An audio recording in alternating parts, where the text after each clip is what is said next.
ভাইরে ভাই, এমন রাজকুমারী আছেন পৃথিবীতে যার সঙ্গে মাত্র এক রাত কাটাতে খরচ লাগে 40 কোটি টাকা। হাতে থাকে 2 কোটির ব্যাগ, ঘোড়ার দাম $3 মিলিয়ন, আর গাড়ি বদলান সপ্তাহে একবার। এই সেই দুবাইয়ের সোনার পাখি রাজকুমারী, যিনি বিলাসিতাকে করেছেন শিল্পে পরিণত, যেখানে হিরে, সোনা আর গ্ল্যামারও যেন তার পায়ের নিচে নত যেন।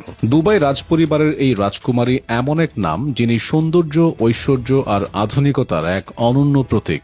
তাকে না চেনা মানে যেন বিলাসিতার সংজ্ঞাই না জানা। তিনি কেবল রাজপরিবারের উত্তরাধিকারী নন, বরং নারী স্বাধীনতা ও ফ্যাশনের এক জীবন্ত দৃষ্টান্ত।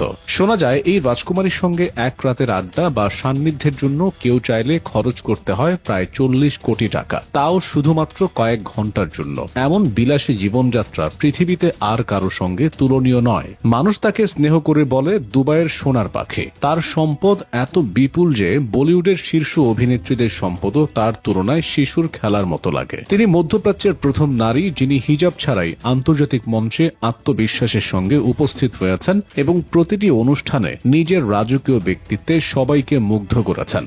রাজকুমারী বাইরে বের হন প্রায় 66 কোটি টাকার বিলাসবহুল ফেরিতে। হাতে থাকে 2 কোটিরও বেশি মূল্যের হ্যান্ডব্যাগ। গুজব আছে তিনি কখনো একই পোশাক দ্বিতীয়বার পরেন না। তার বার্ষিক আয় প্রায় 1000 কোটি টাকা, যা অনেক শিল্পপতি এবং রাজপরিবারের সদস্যদের চেয়েও বেশি। তার প্রাসাদ হাউস অফ খলিফা যেন এক রাজকীয় স্বপ্ন।